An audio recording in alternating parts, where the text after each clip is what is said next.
Bonsoir les Chaverim tous. On va aborder Bezrat Hashem le Seif Bet du Likutei Moharan Torah Zayin. On a effrôlé. On a effrôlé, mais on n'est pas rentré dedans Bichlal. Et je ne sais pas si on aura la possibilité de pouvoir parler tout en une seule fois, mais on va essayer au moins ce soir d'essayer de parler d'un des sujets les plus importants de toute la Chassidut Breslev et de la façon de comment un juif il doit se conduire dans sa vie. Le sujet qu'on va parler ce soir, c'est un sujet qu'il n'y a pas une seconde dans notre vie où ça ne s'applique pas à ce qu'on va étudier là. En fait, c'est une façon de vivre. Donc c'est certain qu'on ne pourra pas l'expliquer en un seul cours parce que peut-être on va l'entendre, peut-être on va le percevoir, mais de le comprendre et de le réaliser, de vivre en fonction, par rapport à ça, c'est un travail de vie. D'ailleurs, Rabbeinu, il parle, toute la Torah qui va parler, c'est un travail de... on est obligé de le répéter, d'en parler, d'essayer de l'échanger entre amis, entre familles, entre sa femme, ses enfants, de parler. On va y parler, encore une fois, des deux points, les deux choses les plus importantes, Emet et Emouna. On a appris jusqu'à maintenant dans la Torah Zayin, on a appris que dans ce monde-ci, on est toujours en exil et on ne pourra pas arriver à notre libération, à notre Géoula, si on n'a pas de Emouna, si on ne se renforce pas dans la Emouna. La Emouna, c'est quoi? C'est la Emouna d'Hachem. La Emouna des tzadikim, de la Torah, ce que la Torah et les tzadikim nous apprend, nous on doit avoir la Emouna envers Akadosh Baruch Hu. Plus on a la Emouna, plus on a la foi envers Akadosh Baruch Hu, plus on se renforce, plus on arrive à sortir petit à petit de notre exil. Un petit exemple, par exemple, c'est quoi une exil? Une exil, c'est quand une personne, elle n'est pas libre. C'est quand une personne n'est pas à sa place. C'est quand une personne, elle est soumise à quelque chose qui est à part la Torah et les tzadikim. Cette soumission-là, qu'un homme il supporte dans sa vie, quoi qu'il se passe, même si c'est dans la Torah et même si c'est dans les tzadikim. Normalement, la Torah, c'est une Torah de liberté. La Torah, il y a écrit Charut ala Luchot. Al tikre Charut et la Cherut. Il y a écrit que les lettres de la Torah, quand Hachem il a donné les tables de la loi, Kadosh Baruch Hu, il a gravé les lettres sur la table de la loi. Maintenant, gravé en hébreu, ça veut dire Charut. Et Charut, ça veut dire gravé. Le mot en hébreu, il veut dire aussi, il se sous-entend de la même chose, Cherut. C'est quoi Cherut? Libre. Ça veut dire que la Torah qu'Hachem il a donnée à Moshe Rabbeinu, c'est une Torah en fait qui va rendre l'homme, normalement, il doit être libre. Mais nous, on se pose la question en se disant, c'est tout l'inverse. Parce que plus tu me demandes de faire des choses, plus je ne suis pas libre. Alors comment j'explique ça que c'est libre? Alors Rabbeinu, il vient ici, il nous explique ce inyan-là. Rabbeinu, il nous explique qu'en vérité, la question d'être libre ou pas libre, c'est pas une question extérieure, c'est-à-dire en fonction de ce qui se passe à l'extérieur, comme nous tous on croit. Je dois payer des impôts, je dois payer ça, donc je ne peux pas être libre. Je paye une srirut, je paye le chashmal. Nous, on dépend de notre liberté de quelque chose qui est extérieur. Rabbeinu, il nous dit la liberté, elle est intérieure.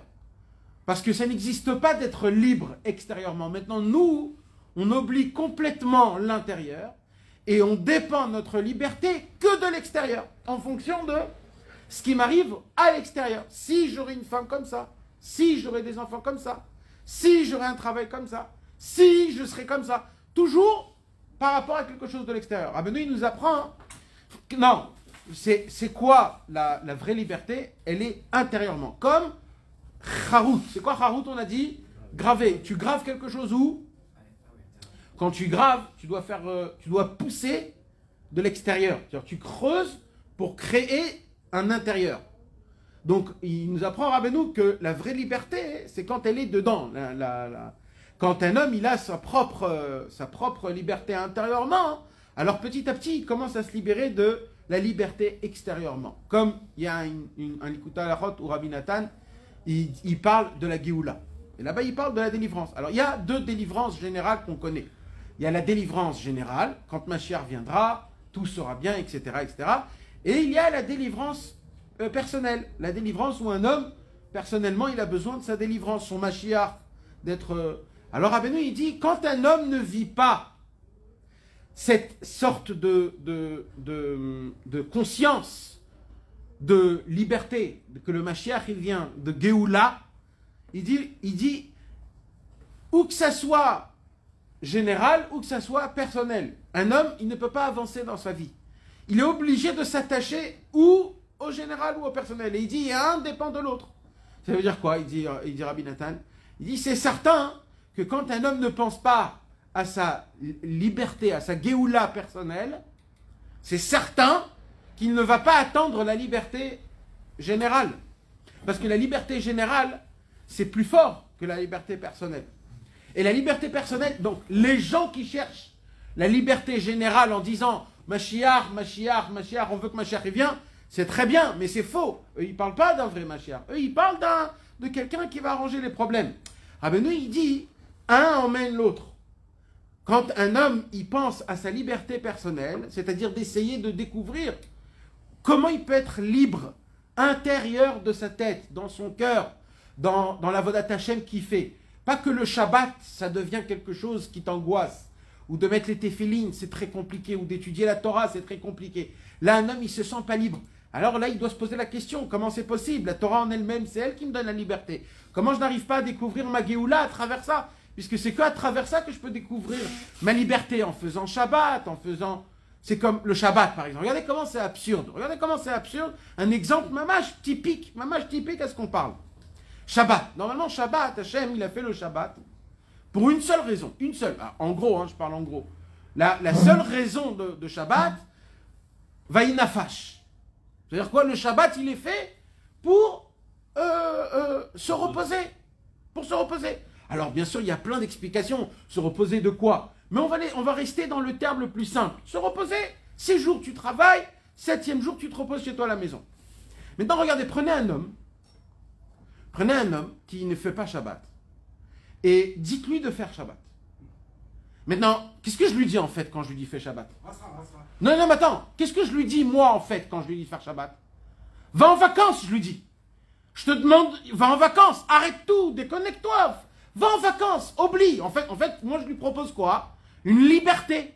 Je lui propose d'être libre de son téléphone, de quoi il va manger demain et après-demain. Tu prépares tout vendredi, comme ça Shabbat, tu te casses pas la tête à rien.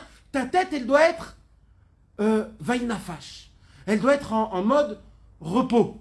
Maintenant, moi, je viens chez la personne et je lui dis, fais un vrai Shabbat, un bon Shabbat. Comme c'est écrit dans la halakha. Tu fais pas le feu, tu transgresses rien Shabbat. Et là, plus je vais lui expliquer comment il doit être libre, plus ça va devenir un esclavage. Ça va devenir l'inverse de la liberté. Mais vous comprenez comment c'est absurde, les amis? Mais c'est toute notre vie, c'est ça. Ça, c'est toute notre vie. La Torah, elle vient nous donner une liberté, et nous, on ne veut pas être libre en vérité. On adore être mené, dirigé par quelqu'un, par quelque chose. Sinon, on ne peut pas. Donc, à chaque fois qu'on demande d'être libre, c'est faux. On ne veut pas être libre. Quand Moshe Rabbeinu est venu nous faire sortir d'Égypte, on ne voulait pas sortir d'Égypte. On ne voulait pas. Donc, la première leçon de ce soir, mes amis, c'est comprenez bien que vous n'êtes pas prêts réellement de sortir de l'exil. Voilà. Ça y est, fermez la page. Ça, c'est une conclusion qu'il faut apprendre. Parce que nous, on parle tout le temps, ma chère. Non, mais il faut que vous compreniez. Si je vous libère, si maintenant il vient, le vrai Moshe Rabbeinu, il vient, et il dit c'est fini, on reste dans le cloïs, faire des shiurim, tout est bien, tout est top, on a tout ce qu'il faut. Mais c'est le Mashiach, c'est pas là que ça se passe. Nous, on est très très bien là où on est.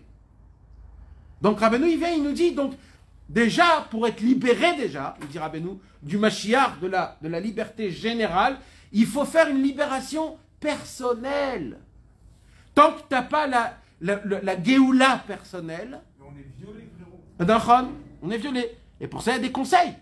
Il y a des conseils pour tout. Moi, c'est certain qu'il y a des fois où c'est pas de ta faute. Ça, c'est certain. Moi, je viens pas en disant c'est à cause de nous, il viendra pas. C'est pas ça que je dis. Je dis déjà, la première leçon, c'est déjà de se dire, parce que nous, toujours, on dit c'est à cause d'eux, à cause d'eux, à cause d'eux, à cause d'eux, à cause d'eux. On a des problèmes, c'est difficile, la Parnassa, Israël, Alors, Rabbeinu dit, sachez, la vraie liberté, si vous la voulez. Le monde Israël n'a pas pareil. Le problème, c'est que tu n'as même pas une volonté d'être libre de ça. C'est pour ça qu'il dit Rabbeinu, comment Mashiach, la Géoula, comment elle va venir? Généralement, quand déjà ça va commencer par le personnel. Au moment où toi-même, tu te travailles à vouloir appliquer Torah au mitzvot d'une manière libre, d'une manière Géoula, d'une manière où tu sors vers la liberté. Quand un homme, il se travaille en se disant comment je vais faire mon Shabbat pour que mon Shabbat, il m'emmène à une vraie liberté. Une liberté du Yetzer Hara, une liberté de ce monde, une liberté de mes ta'avot, d'être libre, à laisser ma neshama libre. C'est comme un oiseau que tu mets en cage. Il y a des oiseaux, tu achètes à la maison, qui sont super beaux, et les pauvres, tu les mets où? En cage. Notre neshama, elle est en cage. On la laisse, on ne veut pas la laisser libre. On dit non, tu restes dans ta cage. Laisse-la libre. Quand un homme, il va commencer à travailler, alors là, qu'il veuille ou pas, il rentre dans un mode, dans sa tête, de vouloir une vraie Géoula. Et là, oui. Là, je suis prêt à avoir une Géoula. C'est pour ça qu'il dit Rabbi Nathan, dans l'Ikuta à la Rote, que d'abord, ça commence déjà par la tête, qu'une personne, elle doit déjà être libérée de ça. Maintenant, ça, c'est une chose.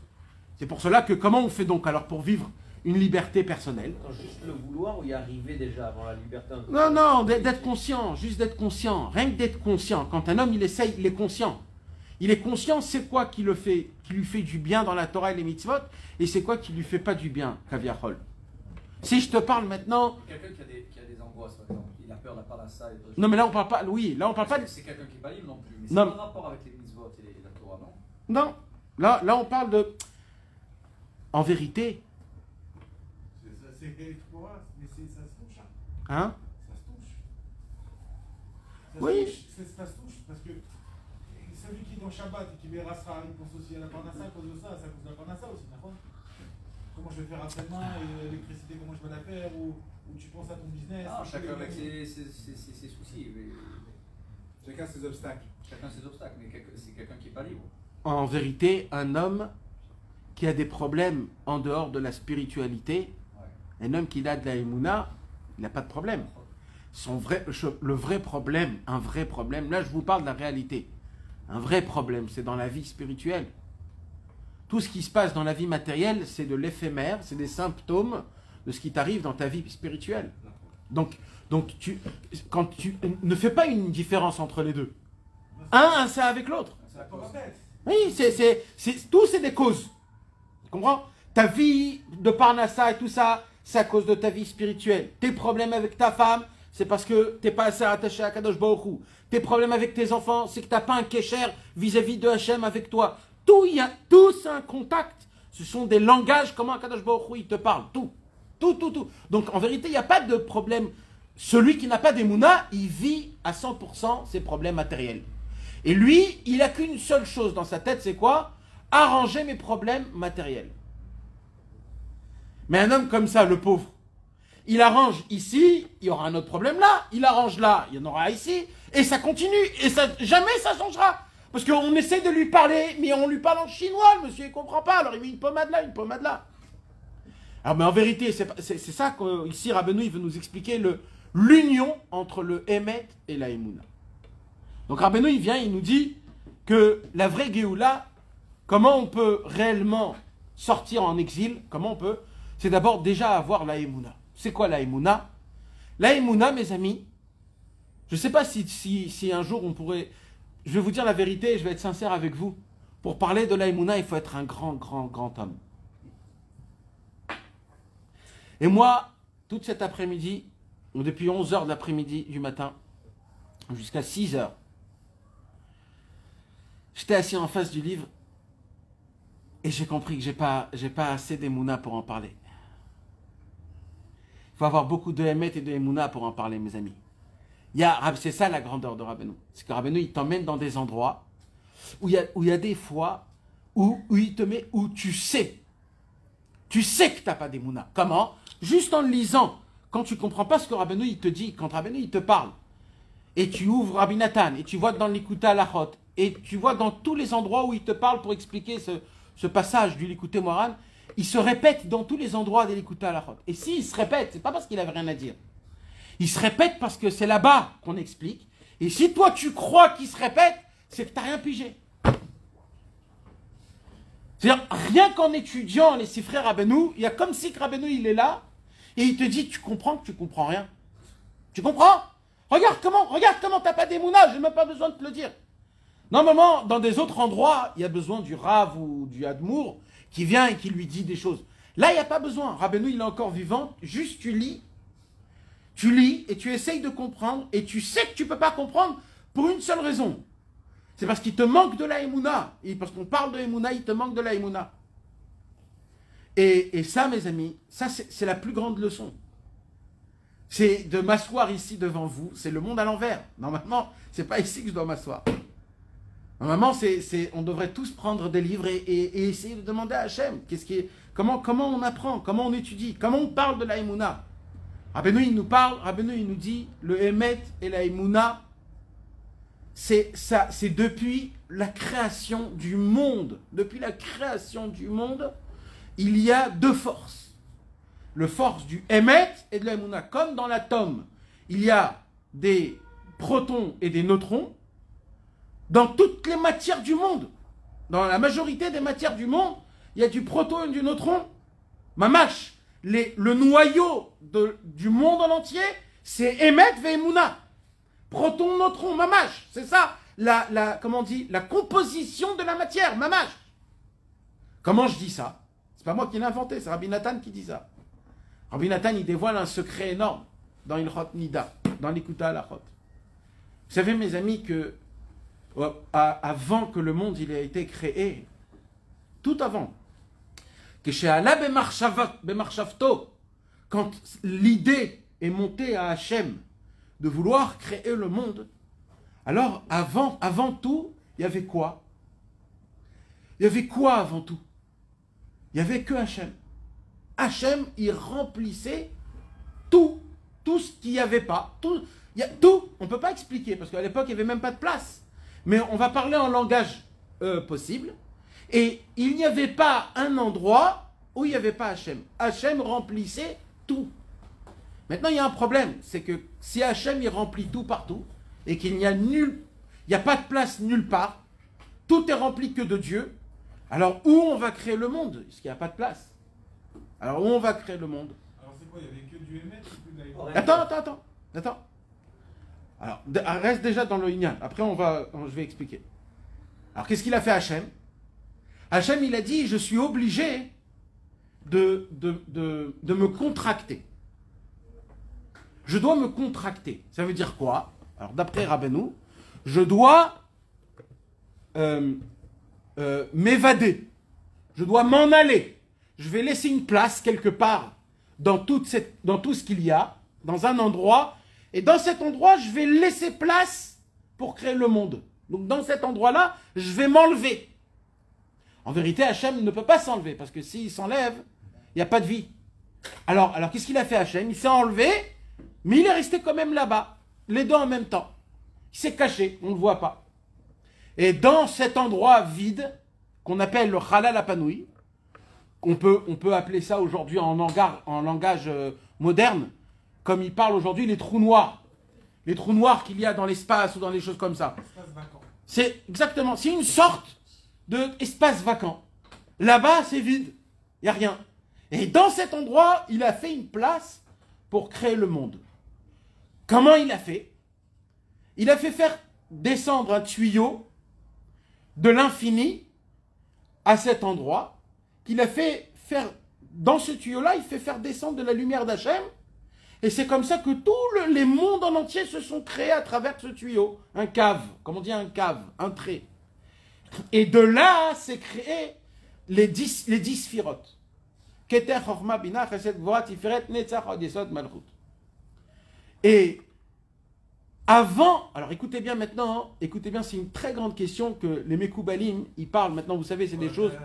Non mais, parce que Bémet, c'est important, parce que Rabbi Nathan, vous allez voir comment Rabbi Nathan, il a su enlever ce langage et le mettre en application dans la Vodat Hashem, et c'est ça la beauté que Rabbeinu, il a fait de toute la Torah en une Torah d'Avodat Hashem, écoutez bien.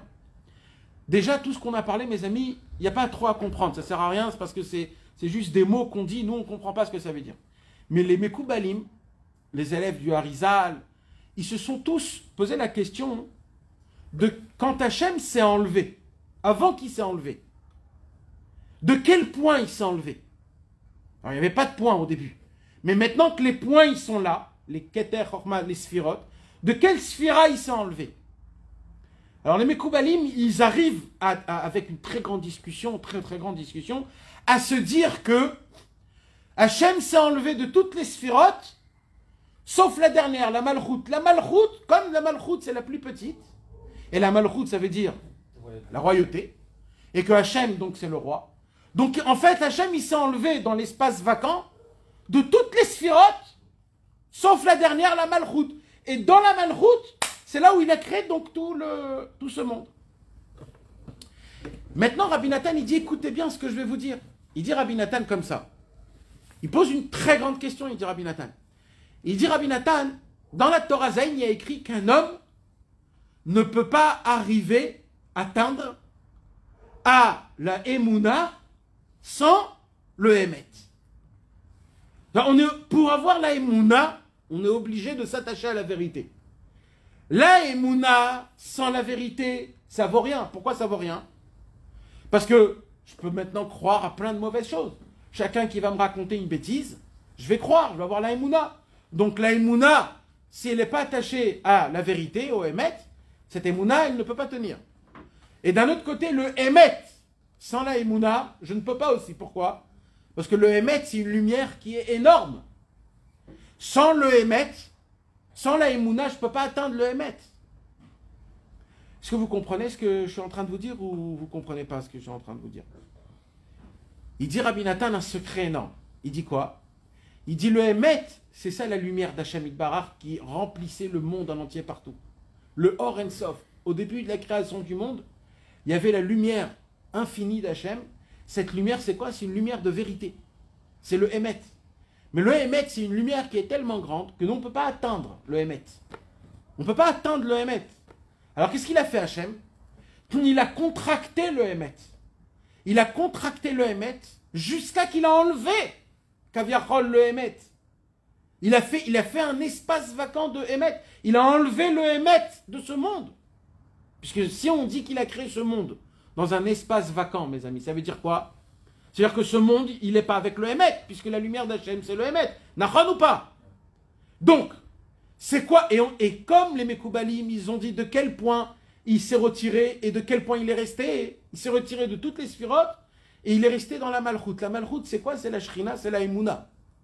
Donc de là, il dit Rabbi Nathan, tous les Juifs du monde, quelque part dans leur cœur, même s'ils ne connaissent pas le Hémet, comme toute la création du monde s'est fait en enlevant Kaviachol le Hémet, mais en s'attachant dans la Emouna, Hachem, il a fait en sorte que dans tous les Juifs, dans leur Neshama, il y a cette chose qui se passe, que des fois il faut enlever le Hémet pour s'attacher avec la Emouna, même sans que tu comprennes le Hémet, même sans que tu saches rien, sans que tu comprennes rien.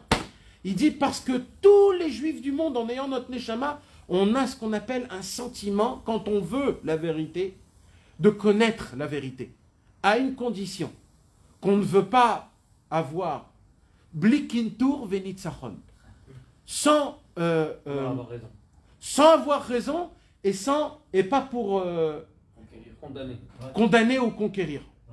Ce sont les deux choses qui t'enlèvent le Hémet. Les deux choses. Tu veux avoir raison ou alors tu veux, comment t'as dit? Condamner, juger. Quand t'as pas kintur venitzachon, il dit Rabbeinu, un homme, s'il écoute son cœur, il est obligé de connaître le Hémet. Obligé. Pourquoi? Parce que toute la création du monde, elle a été basée sur cette chose qui s'est passée. Le Réchimo, c'est la Emouna.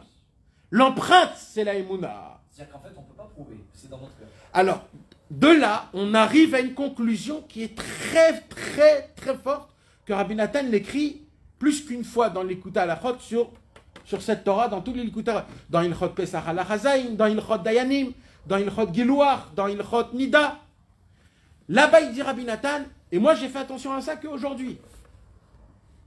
Parce que là, Rabbi Nathan il nous dit une chose, juste 2 secondes, il dit une chose, mais nous, pour comprendre la chose, il faut la dire à l'envers. Rabbi Nathan, comme c'est écrit partout, il dit, la Emouna, c'est là où le cerveau s'arrête. Alors on sait tous le dire 100 milliards de fois.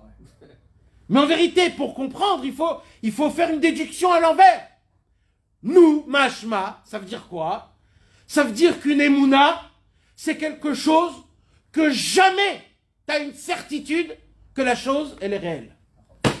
Jamais. Dès que tu as une certitude, c'est plus une Emouna. Dès que tu as une certitude, c'est plus une Emouna. C'est quand la Emouna, c'est quand toujours tu as une tête oui, tête non. C'est que ça, c'est la Emouna. Un homme qui est arrivé à un mode où il est sûr et certain, c'est plus la Emouna. Ça devient quoi? Non, Emet. C'est du Emet. C'est du Emet. C'est pas de la Emouna.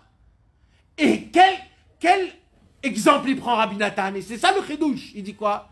Il dit, il y a une très grande marloquette entre les tzadikim. La chassidoute, pas la chassidoute. Un il dit oui, un il dit non, un il dit... Surtout, il a pris comme exemple Rabbi Nathan, son beau-père. Il disait, mon beau-père, moi j'ai grandi chez lui, c'était un très très grand tzaddik, etc. etc. Et j'ai vu chez lui des niveaux de tzadikout comme on ne peut pas s'imaginer. Et apparemment, mon beau-père, il était contre les chassidim. Et il dit, et comment c'est possible? C'est un tzaddik vadaï, c'était pas un rachat, mon beau-père, je le connaissais, c'était un très grand, etc. Alors il dit, Rabbeinu, c'est ça le Inyan. C'est que quoi? Il dit, en vérité, il y a quelque chose de très très fin dans ça. C'est quoi? C'est que jamais, jamais, jamais, on peut avoir une certitude d'attachement vers les tzadikim à 100%. Jamais. Jamais on a une émouna à 100%, il dit. Pourquoi? Il dit parce que le émet, la vérité au summum, absolu, il dit, écoutez bien mes amis, c'est des paroles de valeur inestimable. Il dit Rabbi Nathan, le émet absolu dans ce monde, il n'existe nulle part. Le Emet, la mytho?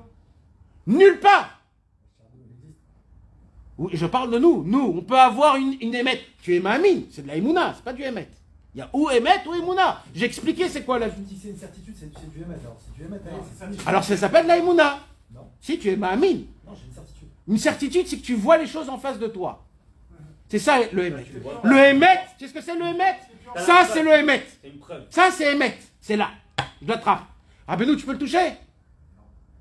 Si Razveja il se passe des choses, tu peux l'oublier, tu peux même t'énerver contre lui. Donc, c'est pas du émet chez toi. Est-ce que tu comprends comment c'est fort? Nous, on s'aborde à nous-mêmes. Je suis dans le émet. Hé, t'es ni dans le émet, ni dans la émouna, frère. Tu sais même pas encore commencé de quoi on parle. C'est pour ça que je t'ai dit. Rabbeinu, il nous apprend ici que... Non, c'est pédé. Alors, tu voulais dire quoi Non, ça prend. C'est que nous, on est tellement pas convaincus qu'on se convainc. Donc on est dans une sakron béatzmi. Alors, à cause qu'on est béatzmi. Ça aussi, il y a fait. Il y a fait. Alors on veut pour son prochain aussi. On Il a veut fait. convaincre l'autre parce qu'on n'est pas convaincu. Parce que comme nous, on vit ça dans nous. C'est Qu'on est encore en guerre, qu'on n'est pas en Géoula. Et qu'on se convainc alors qu'on n'est pas convaincu. Exact. Alors à cause de ça, on veut. Émet. C'est pour ça qu'on dit que le Emet, chacun. Alors que si chacun on est y dans pense le à Haïm, si on est dans le Haïm, comme Hachem du même il est dans le Haïm, on laisse faire entrer la Emouna et on est bien Emouna. T'as compris? Mais tout le Inyan, c'est le Gesher Tsameot, que ça passe aussi par le Emet. Que si on n'est pas avec le Tzadik Emet, qui donne les conseils, alors on ne peut pas être non plus dans le on est dans une Emouna. Pourquoi tu dis que c'est que le Emet de la Emouna? Peut-être que c'est pas du Emet, mais c'est du Sheker. Alors, là, tu rentres déjà plus tard. Alors, viens. Le Gesher Tsameot, parce que Rabbi Nathan, il parle beaucoup de Emet la Mito. De Emet la Mito, de Emet la Mito, de Emet la Mito. Alors nous aussi, on est un petit peu des boulevettes de ça. qu'on croit déjà qu'on est dans le Emet la mytho. T'as compris? Nahon. On est des vrais mythos. Exactement, exactement. On n'est même pas encore rentré dans cette pièce-là, Bichlal. C'est pas qu'on est là-bas, on est loin, mais même... Mais attendez, viens, je continue. Malgré que donc, dans la création du monde, là je vous parle, avant que le monde il a été créé, déjà Hachem, pour créer le monde, il a dû faire un mélange de deux matières premières, qui est le Emet et la Emouna. Emet, c'est une lumière qui est trop grande. Personne, donnez-moi une certitude dans ce monde-ci, une seule. Donnez-moi. Dites-moi quelque chose. Dites-moi. Dites-moi une chose qui est Emet dans ce monde. Dites-le-moi. La Torah. On ne sait pas ce que c'est la Torah. On sait pas ce que c'est. Alors ça s'appelle la Emouna. C'est de la Emouna. Voilà. Donnez-moi une certitude dans ce monde. Mamash. Ma femme. Est-ce que c'est ma femme? Ah, pourquoi? Tu sais pas ce qui peut se passer dans 2 semaines, dans 3 semaines. Mais pour l'instant.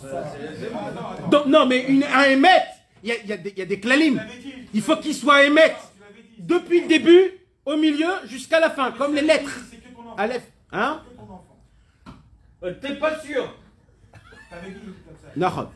Il n'y a rien qui dure dans ce monde. Mais c'est pas... Si on dit que le Emet, c'est quelque chose qui dure, et il n'y a rien qui dure. Non. Que la certitude, le émet, il tient depuis le début jusqu'à la fin. Maintenant, c'est quoi le travail des scientifiques de ce monde? De prouver la chose. Non. Rabbeinu, il dit, Rabbi Nathan, il dit. C'est écrit dans la Torah. Yudzaïn. C'est écrit dans la Torah. C'est quoi? La kiradavar ersheu.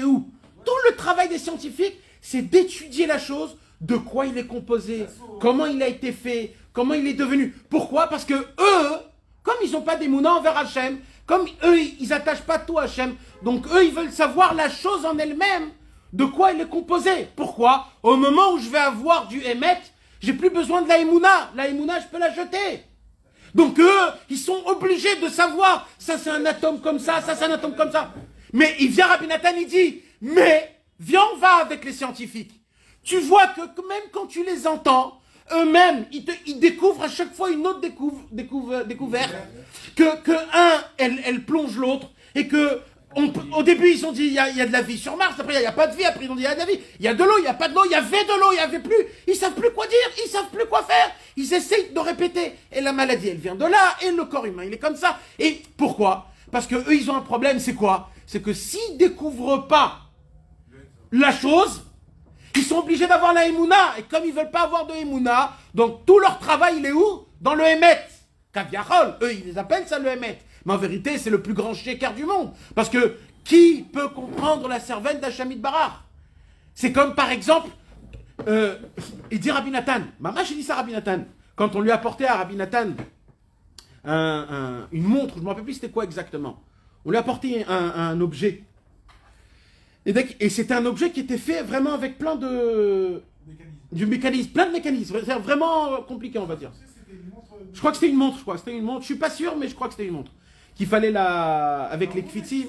Voilà. Tu mets pas là et tu fais comme ça. Alors Rabbi Nathan, on lui parlait de Emouna avec Rabbi Nathan.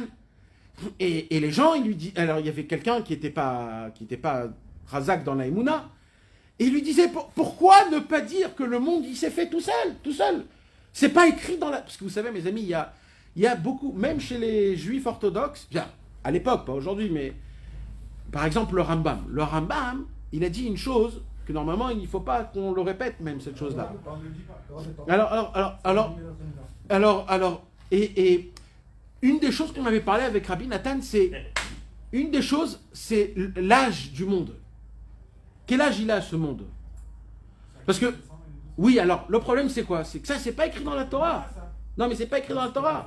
S'il y aurait écrit dans la Torah, quand? Mais c'est pas écrit dans la Torah. De là, il y en a des gens qui ont dit, pourquoi dire qu'il est là, 5700, etc. Pourquoi ne pas dire que ça fait 14 milliards d'années? Pourquoi pas? C'est pas écrit. Encore si c'était écrit.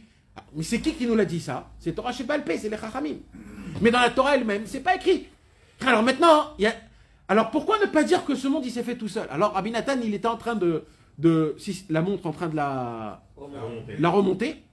Il dit, c'est comme si que je te dis que cette montre-là qui est faite avec ce mécanisme bien centimètre précis, les aiguilles, le truc, etc., comme si qui poussait de la terre. Est-ce que c'est possible qu'un mécanisme pareil peut pousser de la terre?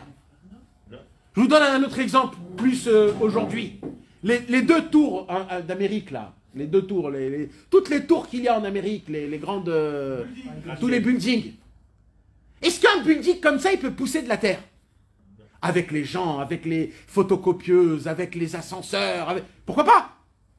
Alors pourquoi sur le monde, tu dis qu'un monde, le monde, oui, il peut se faire tout seul? Avec tout ce mécanisme qu'il y a dans ce monde. Les mouches, les araignées, les abeilles. De la même façon,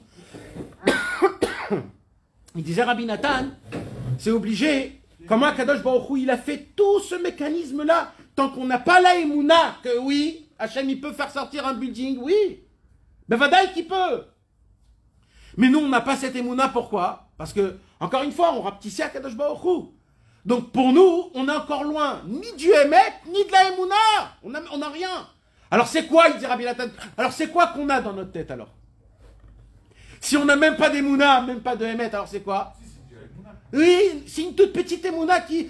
Non, parce que Rabbi Nathan, il a posé la question. Il a dit, imaginez-vous, est-ce qu'un building, il peut pousser tout seul avec les gens, avec les photocopieuses? Est-ce que ça... Bémet, là, Bémet, je te pose Bémet la question. Mais non. Mais non, Moshe. Mais moi, t'as pas compris. Non, pas shoot, comme ça. Comme ça. Ça pousse tout seul, ça pousse. C'est ce qui se passe. Quoi? Comment? Tu mets pas Hachem dans chaque chose? Tu crois de mettre Hachem dans chaque chose, ça veut dire que de base, il n'était pas. S'il y a tout aujourd'hui avec des gens qui travaillent dedans, c'est Dieu qui l'a fait. L'homme est chané. Le Inyan, c'est pas ça, le Inyan. Le Inyan, c'est quoi? C'est de dire que Rabbi Nathan, il vient, il nous dit que même ce que nous, on croit qu'on a, ça s'appelle du médamé. C'est du dimion, c'est de l'illusion. Pourquoi? Au moment où ça convient pas à ton dimion, là, il y a un problème. Mais comment, ouais, je suis tombé de ma émouna, frérot. T'as eu de la émouna. Tu sais pourquoi? Et là, il vient Rabbi Nathan, il dit, parce que tu sais ce que c'est la émouna? Prépare-toi, il dit Rabbi Nathan. Tu veux savoir c'est quoi la émouna? C'est quand tu as des points d'interrogation. Normalement, quand... Alors, écoutez comment c'est puissant. C'est l'inverse de ce qu'on croit. Mais écoutez comment c'est puissant. On doit avoir le da'at. Oui. Attends, j'en ai pas parlé. Je me perds encore. Là, je suis en train d'expliquer Bichlal, le Inyan de la Emouna. On va en arriver à ça aussi. Mais là, je suis en train d'abord d'expliquer Bichlal. Qu'est-ce que c'est? Emouna égale A. C'est tout. Mais pchitout mamash. Cette semaine, à Chol Hamoed, j'ai reçu des petits jeunes. Des petits jeunes. Leurs parents, ils étaient attachés à Rabbi Israël, mais les jeunes, eux, ils se sont... Comme ils ont étudié dans des chivotes, etc., donc eux, ils sont pas du tout attachés, presque ils connaissent rien de Rabbi Israël et de Rabbeinu. Et ils sont venus chez moi et on a parlé, etc. Et d'un coup, ils ont osé me poser la question, mais tu crois vraiment au Pétek et Rabbi Israël et tout ça? Ils n'ont pas vu ton livre, ils n'ont pas pris le dessin. Et moi, j'ai adoré, parce que ils ont dévoilé quelque chose d'intime.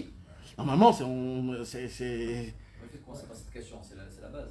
Alors, ouais, mais eux, c'est des enfants qui ont grandi. Leurs parents, c'était des attachés à Rabbi Israël, les premiers de tous les premiers, ils sont déjà dedans, etc. Donc, c'est-à-dire, c'est eux-mêmes, ils se posent la question, ils se disent. Et moi, j'ai adoré cette question. Et je leur ai dit, vous savez, et ça, je l'ai compris grâce à cette Torah. Je dis, dans votre vie, vous pouvez choisir 2 chemins. Mais surtout, ne vous mentez pas. Si tu t'appelles juif, donc tu es obligé d'avoir la émouna. Tu es obligé de te dire que tu as la émouna. Tu es obligé de croire qu'il y avait Avraham, Yitzhak et Yaakov. Le mont Sinaï, Moshe Rabbeinu, qui a reçu la Torah d'en haut, où Hachem lui a parlé pendant 40 jours, et qui a fait faire descendre la Torah avec des feux d'artifice, et des tonnerres, et des éclairs, et tout ce qu'il y avait. Et tout le monde a dit Nassé Vinishma, et tout le monde a tremblé, et pendant 40 ans dans le désert avec des nuées. C'est normal ça? C'est normal ou c'est pas normal? C'est pas normal. Donc, tu es mahamine dans ça. Bien sûr qu'on est mahamine dans ça, c'est tous nos judaïsmes. Je dis maintenant le sipour du Pétek. En fait, c'est une histoire que Rabbi Israël, il a fait en sorte pour tester l'homme. Est-ce que cet homme-là, il vit par la Emouna ou par ce monde? Si tu reçois cette histoire, t'as le temps pour que toi, t'es un homme qui est prêt à entendre de la Emouna. Parce que ça, pour l'y croire, il faut que de la Emouna. Pas de sechel du tout. Par contre, si tu commences à rentrer un tout petit peu ton intelligence et la nature et comment ça fonctionne, et aujourd'hui ça n'arrive pas, là tu rentres dans un autre chemin qui est dans la Emouna. J'ai pas de problème, tu peux ne pas croire. Mais il faut que tu saches une chose, que tu n'es pas Mahamine, comme normalement un vrai juif il doit être Mahamine. Donc normalement, une vraie histoire, quand un homme, il l'entend, c'est l'exemple que Rabbi Nathan il donne dans la Torah. Il dit, ça veut dire quoi? Et ça c'est pour te répondre à toi. Il dit, je prends un exemple. Il dit, Rabbi Nathan, la Torah nous raconte des histoires. Quel exemple comme histoire? On va dire que l'âne, il a parlé avec Bilam. Est-ce qu'un âne, il peut parler, mes frères? Non. Non. Il ne peut pas parler, un âne, il ne peut pas parler. Ou motara adam mina bayamai. Il n'y a pas de différence entre un homme et que la parole. Un âne, il ne peut pas parler. Maintenant, il y a écrit dans la Torah que quoi? Qu'il a parlé, et pas juste parlé d'un mot. Alors, il a fait une vraie conversation avec Bilam. Il lui a dit plein de choses, il lui a parlé. T'imagines comment il lui a parlé avec ses dents, ses lèvres, ses mains? Alors maintenant, il y a des commentateurs dans la Torah, que les commentateurs, ils disent, des grands tzadikim, hein, il y a des grands commentateurs dans la Torah qui disent qu'en fait c'était un mar'é. C'était une vision. C'est une vision. C'est pas que Mamash lui a parlé, c'était une vision. Il dit Rabbi Nathan, malheur à ce tzaddik. Malheur qu'il a dit, qu'il a expliqué une explication pareille. C'est ça, Emet Ve'emouna. C'est ça que ça veut dire, Emet Ve'emouna. C'est quoi? D'avoir la Emouna par rapport au Emet. Mais comment je sais le Emet? Comment je peux savoir le Emet? Alors, d'abord, il y a la Torah. D'abord, il faut croire dans la Torah. Parce que la Torah, parce que regarde comment c'est fin. Maintenant, de là, tu peux apprendre à tout le reste. Il y a des gens qui vont essayer d'expliquer en essayant de tourner. Ce qu'il y a écrit dans la Torah, c'est Emet Gamour ou Shalem. Ce qu'il y a écrit dans les Chachamim, dans les Chazal, c'est Emet Gamour. C'est pas quelque chose comme, ça ressemble à, c'est quelque chose qui... Non, c'est comme ça, c'est pas autrement. Ce Rav-là, il n'avait pas d'Emouna. Hein? Donc ce Rav-là, il y avait un très grand manque dans la Emouna. Un très grand manque dans la Emouna. Et c'est quoi donc le Emet? C'est les livres qui vont d'après le Baal Shem Tov, il dit. Donc attends, il met Shaker alors, s'il dit ça. Il n'est pas Meshaker, il est Toé. Il est Toé, c'est une taout. C'est une taout très grave. Oui, c'est vrai, c'est vrai. Plus on avance, plus il y a des divergences. Au début, tout, si on prend des débuts. Alors Rabbi Nathan, c'est pour ça que j'ai dit d'abord, Rabbi Nathan il a dit, ou Bilvad, chez Irtse Baemet, il faut vouloir la vérité. Dans Etzot Mevorot, Rabbi Shimshon Barski il dit, il faut s'attacher à la vérité. Dans ta tête, tu dois te dire, non, dans ta tête, tu dois te dire, mon Rav à moi, il s'appelle comment? Emet. C'est-à-dire quoi? Tout ce qui est Emet, je m'attache à lui. On te pose la question, quelle heure il est? Tu ne vas pas lui dire, il est 9h30. Parce que là, si je regarde la montre, il est 9h34. D'après ma montre. Alors je dis, à peu près, d'après ma montre, à peu près 9h35, à peu près. Mais Nathan, c'est pas ça le Emet dont on parle depuis le début. Le Emet dont on parle depuis le début, c'est les Etzot du Tzadik. Attends, Donc c'est pas... pour s'attacher au Emet, parce que même quand tu es avec les livres des Je sais tzadikim, pas est-ce que ça c'est vrai ou ça c'est faux. C'est les Etzot du Tzadik. oui, mais il y a un travail qu'un homme, il doit faire lui-même sur lui. Lui, il doit faire un travail sur lui-même, dans sa tête, dans son cœur. C'est le fait de toujours dans ta tête d'être après le Emet. Quand tu marches comme ça, Stam, alors Chazor, tu penses au Emet? Non. Rabbeinu, il nous dit, il faut que tu saches une chose. Quoi? Pour avoir de la Emouna, il faut que tu sois attaché au Emet. Il faut que tu penses tout le temps, chaque instant, est-ce que ce que je fais, c'est Emet ou je crâne devant mes copains? Ou je veux qu'on me regarde, ou par rapport à moi. Il faut que ça soit sincère à 1 milliard de pourcents, que pour Hachem, complètement.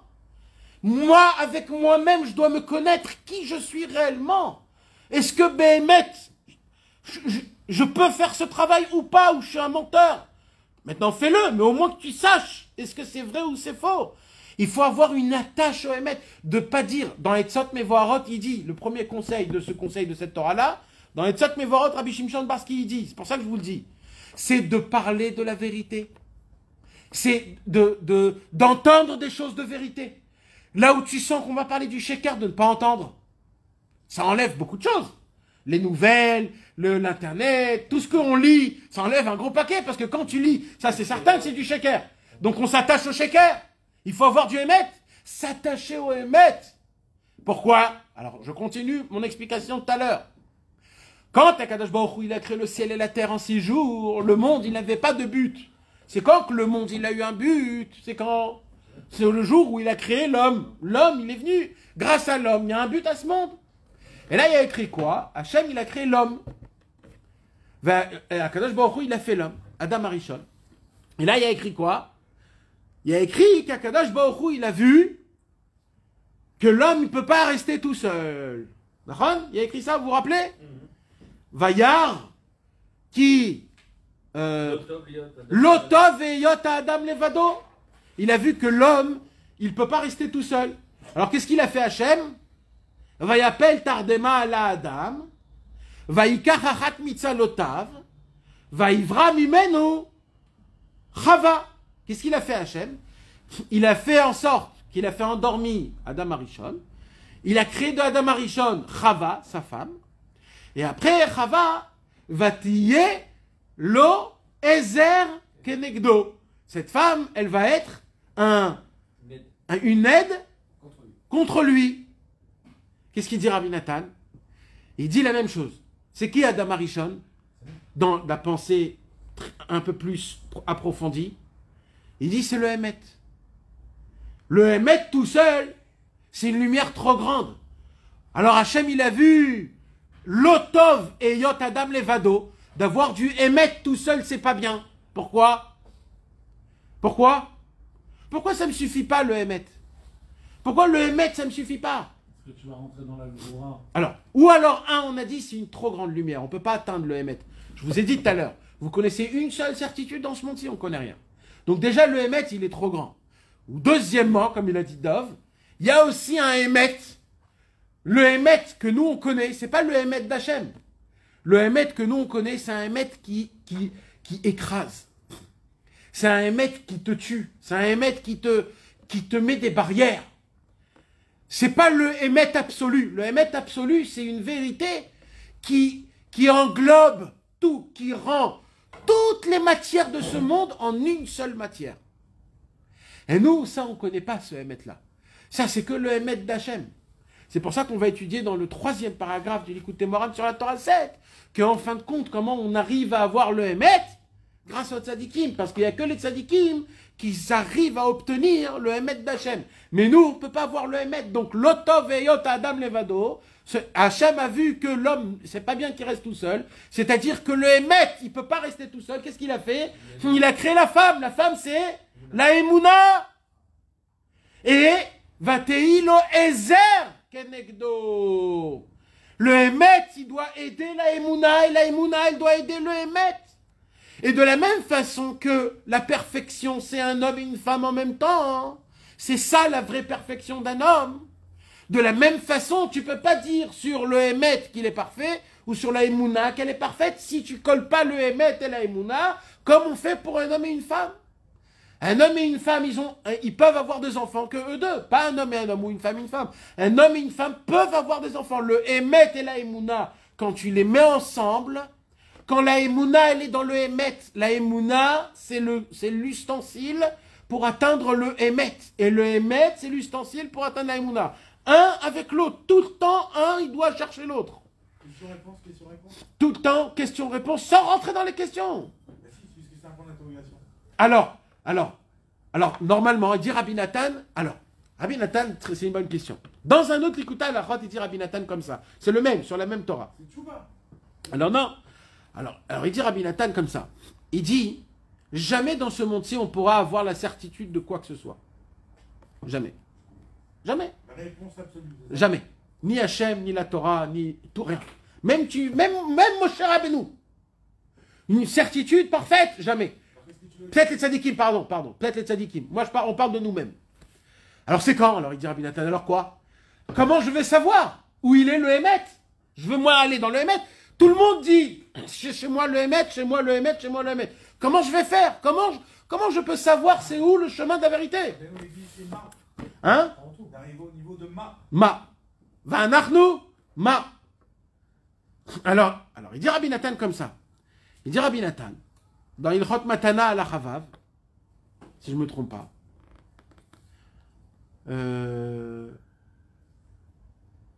Ilchot Matana à la Chavav, non. Je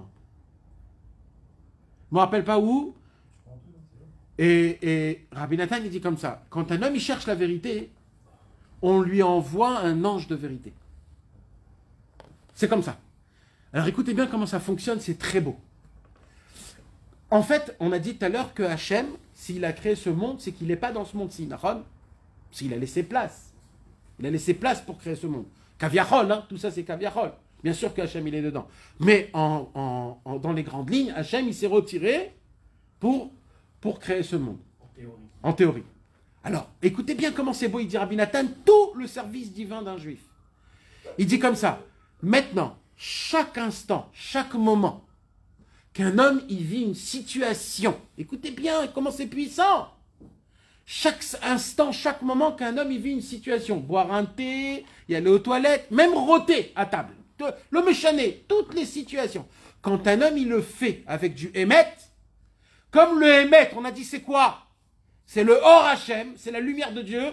Qu'est-ce qu'il fait? À ce moment-là même, lui-même, il devient un ustensile pour prendre la lumière de l'infini et l'emmener jusqu'à ce bas monde en bas.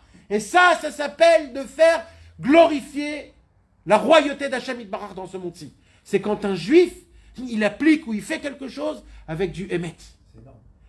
À ce moment-là même, comme le émet c'est Hachem, donc là, quand je vais mettre mes téfilines ce matin, je vais mettre mes téfilines rien que parce que c'est Hachem qui me l'a demandé et je vais le faire béhémet pour lui. À ce moment, tu amènes la lumière d'Hachem en dehors, dans le Or en Sof, en dehors du Halal Apanouï, tu l'amènes jusqu'à ce bas monde, jusqu'à là-bas. Pourquoi? Parce que le Hémet, c'est Hachem Yitbarach. Il dit Rabbeinu, parce que cette Torah, elle appartient à la Torah Zayin, Chet, Tet et Kuf Yud Bet. Dans la Torah Kuf Yud Bet, Rabbeinu, il dit, quand un homme, il est dans une obscurité, où il voit que tout autour de lui, toutes les portes y sont fermées, qu'il ne sait plus quoi faire. Alors cet homme-là, qu'est-ce qu'il doit faire? Il dit Rabbi Nathan, Rabbeinu Akadosh, il dit à ce moment-là même, il a besoin de lumière.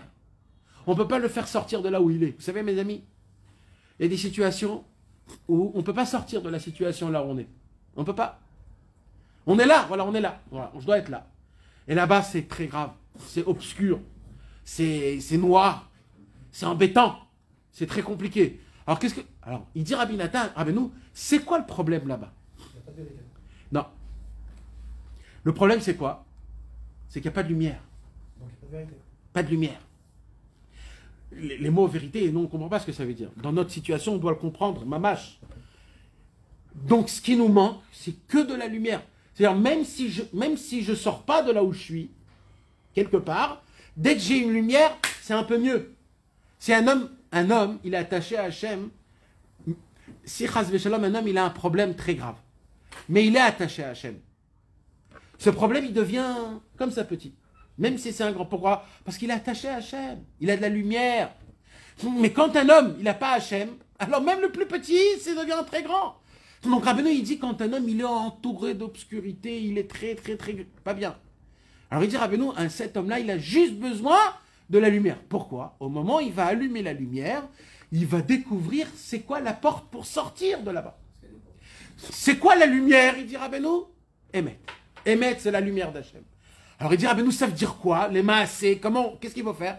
Il dit à ce moment-là même, un homme, il doit ouvrir sa bouche et parler des paroles de vérité. Ça veut dire quoi? Quelqu'un peut m'expliquer, ça veut dire quoi? C'est difficile. Ça veut dire quoi? Dans la tefila, on pourrait comprendre. Expliquez-moi le littéral de ce mot-là. Ça dépend La vie, encore. la vie. Hein? Non. Dans la tefila, c'est comprendre Bepchi tout ce qu'on dit. Bepchi tout ce qu'on dit, ce qu'on sort. Non, ça c'est pas émettre. Ça c'est comprendre ce que tu dis. Non, mais dire les choses dans sa vie. C'est pas émettre. Je mets sur sa vie, sur là où tu es. Ça veut dire quoi? Donne-moi un exemple. Je suis perdu, je ne sais pas où je vais. Et Ça c'est une situation de maintenant. C'est pas une vérité. Alors se juger j'ai soi-même. pas envie d'aller vers toi. Pas se mentir Et sur j'ai soi. pas envie d'aller vers la Torah. Et je ne crois pas dedans, mais ça c'est des mecs, je te le Une dis. seule parole de vérité dans ce que tu me dis, c'est. Rabbeinu il a dit. Ah ben non. Alors se juger soi-même. Non, Qui on est. c'est pas se juger, c'est pas un jugement. Il faut parler des paroles de vérité. Ça veut dire quoi? C'est-à-dire à ce moment-là même, il y a un travail qui est, en vérité, le plus simple au monde de le faire, que normalement on devrait vivre comme ça tout le temps, mais apparemment on est tellement compliqué dans notre tête, c'est que jamais on le vit ça. C'est quoi?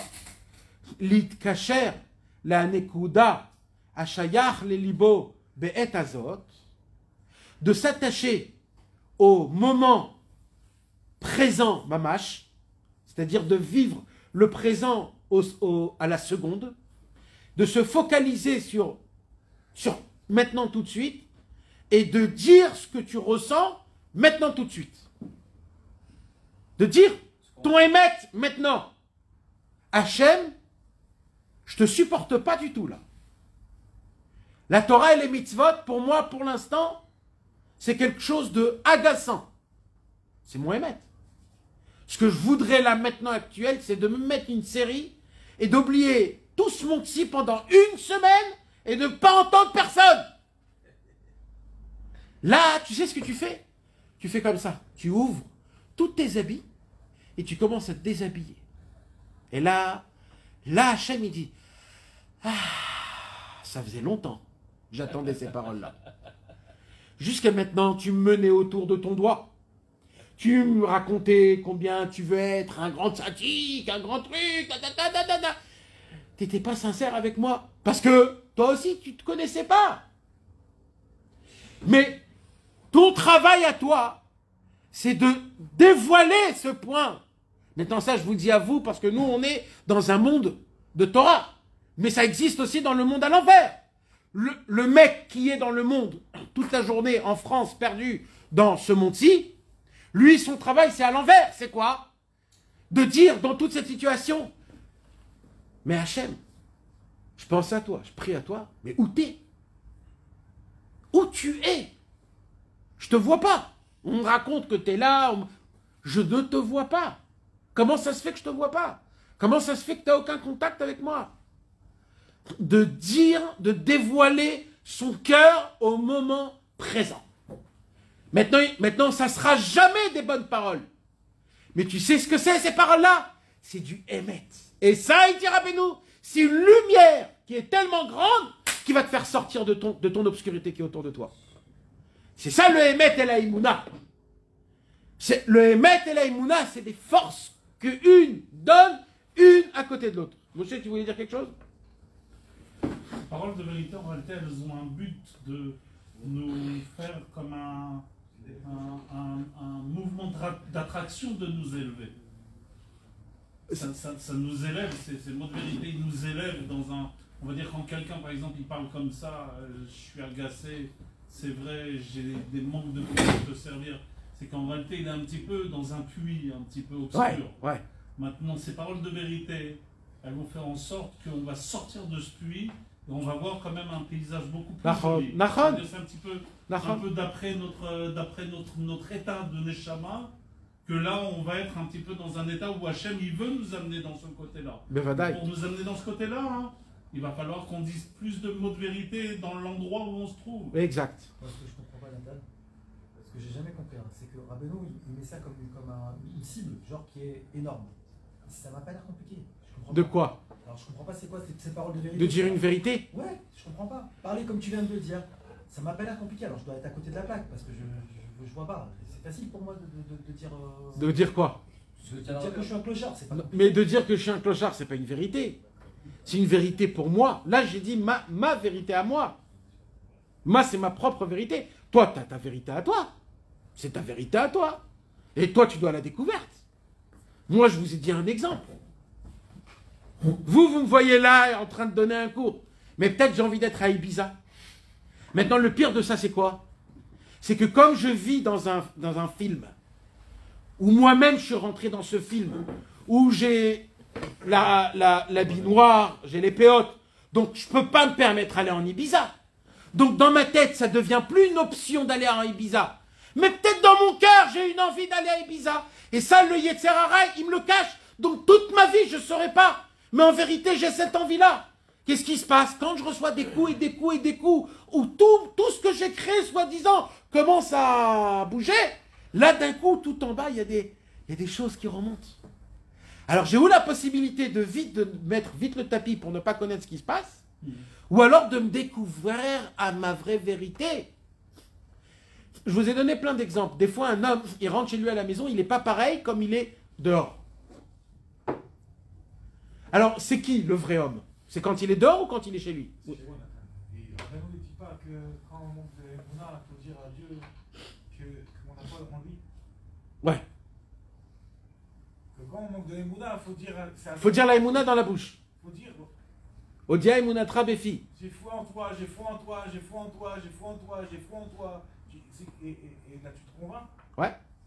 Et là, oui, mais Nahon. Moi, j'étais en mode Nitsaron. Oui, là, on ne parle pas de ce sujet, Mamash, là, pour l'instant. Là, tu donnes une réponse à un problème. Moi, je ne suis pas encore entré dans le problème. Moi, je veux expliquer le mot Emouna, qu'est-ce qu'il veut dire. Dans le mot Emet et dans le mot Emouna. Pour l'instant, je ne rentre pas dans... Dire des paroles de Emet, dire des paroles de Emet, c'est dire des paroles de Emet, c'est dire Bereshit Barchet qui met Hachem et met Haaretz. Ça, c'est des paroles de Emet. Oui, Nahon. Mais c'est pas un Emet qui t'appartient. Non, mais c'est pas un Emet qui t'appartient. Non, au sens simple, de la même manière, ce que moi j'avais compris de ça, quand on doit dire des paroles de Emet dans notre bouche, c'est dire Bereshit Barchet, de la même manière que quand il dit Rabbeinu, quand on manque de foi, dire j'ai foi en toi. Peut-être. Mais là-bas, Rabbeinu, d'après ce que moi, là-bas, Rabbeinu, il dit que ces paroles-là, normalement, on peut les dire une fois dans toute une vie. Donc apparemment, ce n'est pas des paroles qui sont écrites. C'est des paroles que toi, tu dois les dire. Et c'est dur pour chacun de dire le émettre vraiment? Non, mais c'est qu'on s'est caché le émettre chacun d'entre nous. J'ai compris de ce qu'il m'a dit. C'est ton émettre. Non, écoutez-moi, Ran, Torah Koufut Bet, 112. Toi, tu vas pas mentir, mais c'est ton émettre. Sors ta selle à Teva. Et après, tu vas même ce que tu penses être émettre, c'est pas forcément émettre. C'est là où c'est compliqué. Tu vas même trouver des pourcentages entre 100%. Combien tu es émettre là maintenant? Tu vas trouver Mamash. Akadosh Baruch Hu, il va te donner genre, tu vas voir que tu as 13% de émettre ou 14% de... Dans la kippa que tu mets. 6%, Combien de pourcentage de émettre tu as dans ta kippa? Ouais, voilà. Tu sais même pas par quoi commencer pour faire le compte. Donc regarde combien on est déjà loin. Après, dans les téphilines que tu mets le matin. Après, dans les pensées que tu penses. Une des très grandes vérités qu'on découvre, c'est comme on a donné l'exemple, il dit Rabbi Nathan, de Emet et de Emouna avec l'homme et la femme. Il te dit que le dernier Kuta Tova est aussi fine qu'un fil de cheveux. Ouais. Alors? C'est quoi? C'est ta Nekuta Tova, c'est ton Nekuta du Emet. Oui, mais ça, toi, tu n'as pas accès à ça. C'est ça notre problème. C'est pour ça que je te dis que nous, ce qu'on parle, c'est que de base, nous, on a une lumière qui est énorme. La Emouna et le Emet qui est en nous, il est énorme. Le problème, c'est qu'on n'a pas accès. On n'y connaît pas. Pourquoi on n'a pas accès? Parce qu'on vit à plusieurs, qu'on n'est pas seul. Si on vivait seul, on serait... Non. C'est parce qu'on vit dans un monde que la règle du jeu de ce monde, c'est le mensonge. Tu ne connais pas ça? Jusqu'à ce qu'on entende... Jusqu'à qu'on entende les tzadikim. Les paroles des tzadikim qui nous apprennent à voir la définition, comment ne pas tomber dans le shaker de ce monde. Comme il dit Rabbi Nathan, il le répète, celui qui ment, il répète ça, Rabbi Nathan, plein de fois. Il ment que à lui-même. Parce que le Emet, il reste tout le temps. Le Emet, il est là. Donc celui qui se ment, il se ment que à lui-même. Et c'est pour ça qu'il dit une parole très forte. On ne connaît pas la vérité. C'est ça le truc. C'est pas qu'on ne connaît pas la vérité, c'est qu'on nous la cache. C'est pas quelque chose que tu dois atteindre. Le Emet et la Emouna, il est dans ton cœur. Tu ne dois pas aller nulle part pour le trouver. Il est là. Vienne. À Vienne, il faut aller à Vienne. Pour découvrir que le trésor, il est en fait chez toi à la maison. Mais en vérité, il est chez toi. T'as pas besoin d'aller nulle part. C'est ça le problème. Le problème, c'est qu'on n'a pas accès à cette Emouna, à ce Emet. Ce Inyan là de Emet, qui est quelque chose de... c'est ce que je vous dis tout à l'heure. Pour être un homme vraiment libre, d'une manière qui n'est dans aucune un pourcentage de galout, ras v'shalom, de dire que cet homme-là, il est dans une géoula totale, c'est quoi? C'est de vivre le Emet et la Emouna de la même façon comme c'est dans la création du monde, puisque c'est les premières matières que le monde il a été créé. Maintenant, je vous donne une autre explication. Un autre exemple. Le Emet, le Hémet, la vraie vérité. D'accord? C'est quoi la vérité? Une vérité. Un homme, par exemple, il fait quelque chose. Maintenant, c'est dur de donner des exemples parce qu'on peut donner des exemples dans le bien, dans le côté positif, mais comme dans le côté négatif. Donc, si le monsieur négatif, il prend le côté positif, il a tout perdu. Donc, c'est un peu compliqué de dire l'exemple. Mais des exemples de Hémet, c'est que il faut être connecté avec ce qu'on appelle le Hémet tout le temps. Si on n'est pas connecté avec le Hémet, il n'y a rien, ça ne fonctionne pas. Rabbi Israël, on voyait comment chez lui, c'était gravé sur sa personnalité, mamash. La majorité tous les chassidés Breslev, ils étaient comme ça, mes amis. Le problème, c'est qu'ils sont tous partis, ils sont tous morts. On ne peut pas les voir, donc on ne peut pas comprendre. On ne peut pas comprendre jusqu'à quel point la vérité, le Hémet, il atteint le niveau. Mais Rabbi Israël, quand il était vivant à son époque, on voyait, un jour, il y avait les Chaverim, c'était à Shavuot, il était à Arnof, Rabbi Israël, et les Chaverim, ils avaient dansé toute la nuit à Shavuot. Toute la nuit, ils ont dansé. C'est dur de danser toute la nuit, les gars. Toute la nuit de danser, c'est dur. Ils ont dansé, quand je dis toute la nuit, c'est pas 2 heures. C'est toute la nuit. Et Rabbi Israël était dans son lit et il les regardait même pas. Maintenant, pour danser toute la nuit, mes amis, il faut avoir du Hémet et de la Emouna. Hein. Parce que même faire semblant et même faire ton crâneur, tu peux pas toute une nuit. Il y a un moment où ça y est, tu dis je suis fatigué. Ça veut dire que les gens là-bas, c'était pas des joueurs, c'était pas des chakranim, c'était les élèves de Rabbi Israël qui étaient cœur et âme avec Rabbi Israël et avec la Vodat Hashem et avec ils ont chanté et dansé depuis 11h du soir jusqu'à 4h du matin sans s'arrêter. Ils ont pas arrêté. Et le matin avant la prière, il y a un des Chaverim comme ça qui est venu. Il est chez Rabbi Israël, il a dit « Waouh, Rabbi Israël, Zachrinou, on a eu le mérite. On a dansé, chanté toute la nuit. » Et Rabbi Israël, il s'est levé comme ça, il lui a regardé dans les yeux droits comme ça. Et il a crié « Aïkar ou Aémet »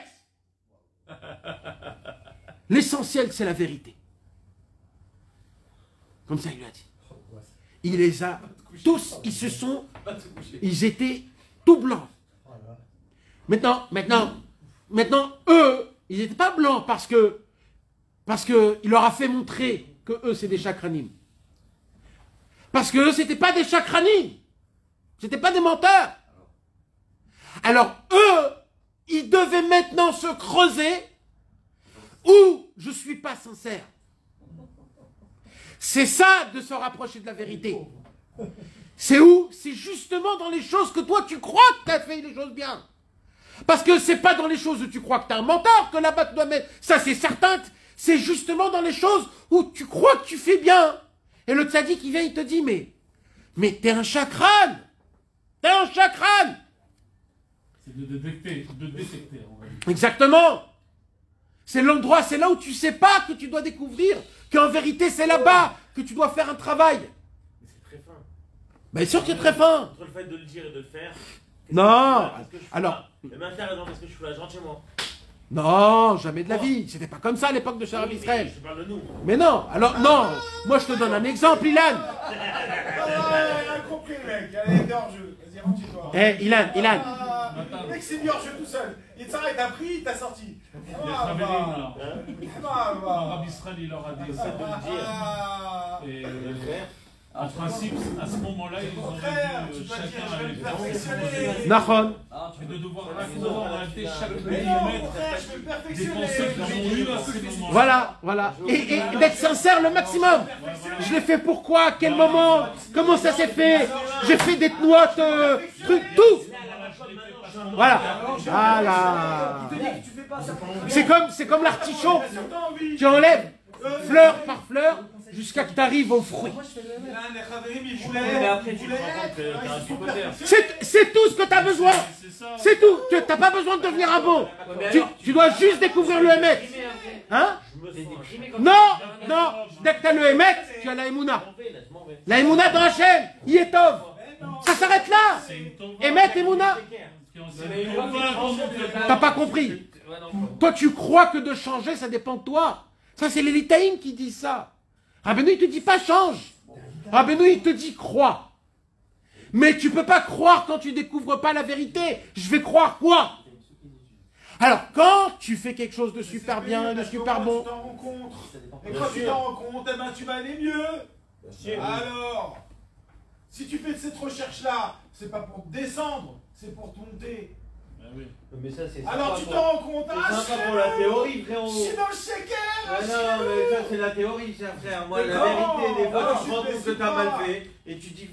Eh ben, il faut changer. Il faut changer, Jonathan. C'est pas Rabbeinu.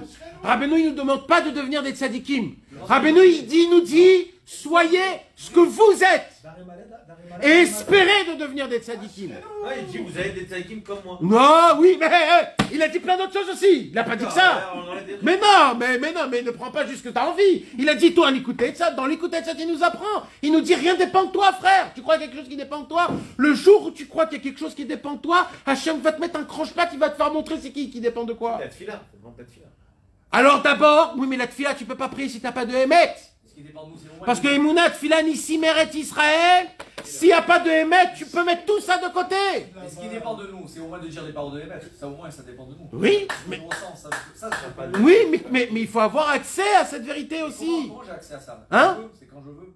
Alors, c'est Yves Guimel. C'est Yves Guimel, on n'est pas encore arrivé. Vous voulez trop vite toutes les étapes. Je te pose une question. Quand tu lis écouter de Philote, tu dis pas ce que je suis en train de dire, c'est pas ce que je vis. Ça, c'est le maître. Alors quand tu dis c'est pas ce que je vis, là t'as honte, là tu pleures, tu dis non, je veux vouloir faire. Tu sais pas, mais tu sais, je sais plus rien. Mais vous Parce que peut-être tu fais tout ça pour essayer d'être mieux, tu fais que du marchandage, peut-être qu'on fait que là pour. Nahon. pas. C'est pas grave, il faut juste être conscient. Ça, c'est du émettre. Tant que tu n'es pas conscient, tu vis dans le shaker. C'est comme un... Tu cours après... Il y a des jeux comme ça à la télé qui courent après pour arriver sur un point final à la fin. Je sais pas. Tu cours, le judaïsme, dans certains endroits, c'est une cour après le trésor. Comme... Les Jeux Olympiques. Non, ça c'est un autre ignan. Ça c'est un autre ignan. Ça ressemble, parce qu'en vérité, c'est des trucs échangés. Mais c'est encore un autre ignan. Ça, c'est dans ce monde-ci, ça, c'est dans le monde futur. Mais c'est comme il a dit Rabbi Nathan. Il a dit l'histoire des enfants échangés. Il dit Rabbi Nathan, faites très attention. Regardez bien que la seule chose qui était échangée, c'était les noms. On connaît même pas les noms. Les corps, c'était les mêmes. Ça veut dire quoi? Ça veut dire que quand le fils de la servante, en vérité, c'était le fils du roi, c'était quoi qui a changé en lui? C'est juste qu'aujourd'hui, on l'appelle serviteur. Mais qu'est-ce qu'il nous dit, Rabbeinu? Il nous dit, mais les Nimoussim, comme on dit. Il y avait des manières royales. Les manières, les façons, c'était un roi. Donc ça reste en toi. C'est juste ton nom qui est menteur. C'est juste ton nom qui est shaker. C'est juste qu'aujourd'hui, on t'appelle esclave. Donc, aujourd'hui, il dit Rabbeinu, le shaker, c'est quoi? C'est juste le nom, qu'on ne sait pas comment appeler les choses par leur nom. Mais le Hémet en lui-même, il est là. Tu peux pas changer le Hémet. C'est pour ça qu'il dit Rabbi Nathan, même un homme qui cherche la vérité, il dit, mais tout le monde me dit, lui il me dit, c'est lui la vérité, lui il me dit, c'est lui la vérité. Il dit, l'homme est chané, qui tu vas choisir? C'est quand Taran il dit, celui qui croit en toutes les vérités, en fin de compte, quand la vérité va venir vers lui, il va l'acquiescer. Il va l'acquiescer. Alors que celui qui est réticent des vérités, alors lui, quand la vérité va venir vers lui, il va pas y croire. Nahon. Il dit celui qui est naïf, c'est bien, il croit en tout, il va croire. Oui, mes amis, Nahon, vous avez tous raison, mais dans le Inyan, pour rester là où on est, quand un homme, il n'a pas de travail en soi-même de s'attacher au point de vérité, de se dire que, mais ça c'est tout le temps, le Mashiach, son travail. Vous savez, c'est quoi le travail du Mashiach, mes amis? Normalement, on devait commencer à étudier, mais on n'a même pas encore commencé à étudier. Mais là, le passou que Rabbeinu, il nous apprend du Hémet, c'est d'où c'est basé tout ce que je suis en train de vous dire? C'est quoi la racine de tout ça? C'est dans Yeshaya, paragraphe 11 ou 12. Là-bas, Yeshaya, il raconte qu'est-ce qui va faire le Mashiach dans le monde. C'est très intéressant de le lire. Et une des choses qu'il va faire là-bas, c'est quoi? C'est de dévoiler la vérité dans le monde. C'est tout. Il y a des gens, s'ils vont lire là-bas, ils vont être très déçus. Parce qu'ils croient que le Mashiach, il va venir, il va faire des miracles. Non, non, non, non, non. Le Mashiach, il va juste mettre en place des règles. Où ce monde, il va fonctionner à travers des règles. Quelles règles? Tout par la tfila, tout par le Hémet et la Emouna. Quand il n'y aura pas ça, il n'y aura rien. Un homme qui va se la jouer, se la péter ou crâner devant le Mashiach, il n'aura pas d'existence, cet homme-là. Quand un homme, il faudra s'attacher au maximum du Hémet. Le Mashiach, le travail du Mashiach, ça sera de dévoiler le Hémet mondial et personnel en chacun. Comment moi je dois servir Hachem? Combien je dois me casser? Combien je dois m'arrêter? Des fois j'ai envie de faire des choses, il faut que j'arrête. Des fois j'ai pas envie de faire des choses, il faut que je mette le maximum. On ne sait jamais comment ça doit se passer. Des fois on fait des choses bien, c'est des choses mal. Des fois on fait des choses mal, c'est des choses bien. Un jour quelqu'un il est venu, il m'a dit, qu'est-ce que je suis déçu de moi, ça fait 2-3 mois. Ces 2 derniers 3 mois, mon khatsot que je fais, c'est en somnolant, en bâillant. 1000 fois je m'endors, 1000 fois je lis, je sais plus où j'en suis, je répète les mots, je passe des trucs. Il me dit, ça fait 2-3 mois, je suis pas bien, je suis pas bien. Je lui dis, comment ils étaient les khatsot d'avant? Ah, il m'a dit, je me réveillais très très tôt. Je me lavais les mains, je préparais tout. J'avais une pile de livres. J'avais mon khatsot, je lisais tout de A jusqu'à Z. Je faisais mon seder après, Hitbod des doutes après. Et je lui disais, et toi, t'en penses quoi de ça et de ça? C'est quoi le meilleur, toi? Il m'a dit, vadaï, avec les piles de livres et tout. Je lui ai dit, ah ouais? Eh ben, je vais t'apprendre des nouvelles, mon frère. Ça fait 2-3 mois à peine que tu commences à faire khatsot. C'est depuis le jour où tu as commencé à bailler, à sauter les mots, c'est là où c'est khatsot. Tu sais pourquoi? Parce que ça, c'est toi. C'est le émet de toi. C'est là où tu es réellement. Nous, il faut savoir, on vient de Belleville. Tu peux pas devenir un chassid du jour au lendemain. On n'est pas dans notre veine. Ça coule pas la Vodat Hashem. On est loin de la Vodat Hashem. Alors on veut, c'est bien, mais il faut savoir une chose, qu'il faut servir Hashem de là où je suis, moi. Et ce qu'on donne, c'est des cadeaux. Alors toi, tu viens et tu dis, maintenant je fais mal mon khatsot, c'est le top niveau, parce que tu le fais d'après ton niveau. Maintenant Hashem, il connaît ton niveau, il voit que par rapport à ton niveau, le fait de faire ça, c'est bien. J'avais un ami à la yeshiva, Kavoua, péod, barbe, il étudie toute la journée dans la yeshiva de Mir. Et il avait honte, parce qu'il ne mettait pas les téfilines, il venait dans notre yeshiva à nous, à 10 minutes avant la shkia pour mettre les téfilines. Il avait un problème. Que Dieu nous en préserve. Il n'arrivait pas. Il n'aimait pas les téfilines, il n'aimait pas prier. Il n'aimait pas. Par contre, il étudiait la Torah toute la journée.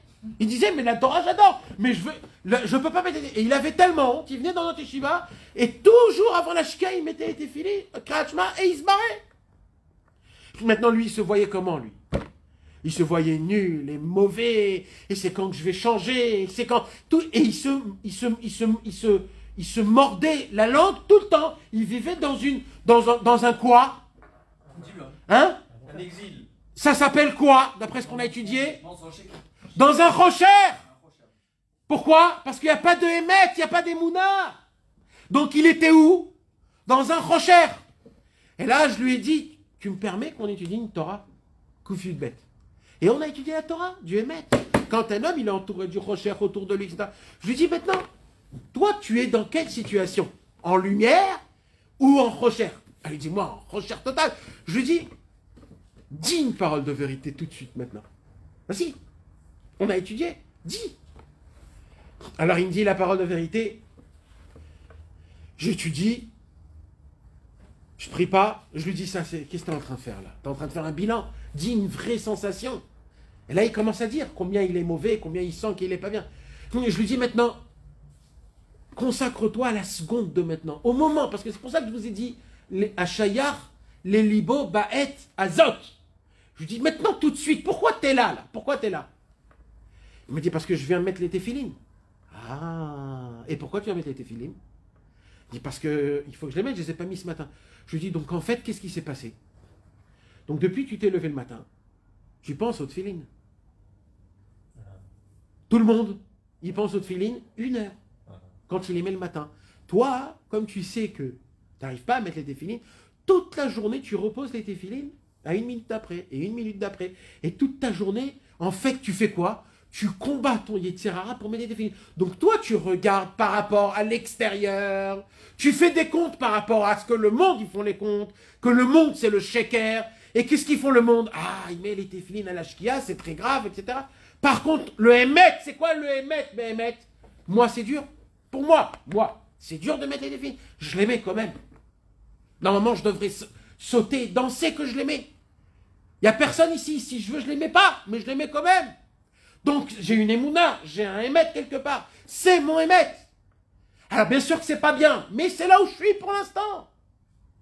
Ça, c'est une vérité. Quand un homme, il découvre la vérité, c'est une lumière dans sa vie, et cette lumière, cette vérité, ça, d'un coup, il comprend ce qui se passe. C'est plus un combat, c'est plus quelque chose de mal. C'est une vérité, c'est une metsiout.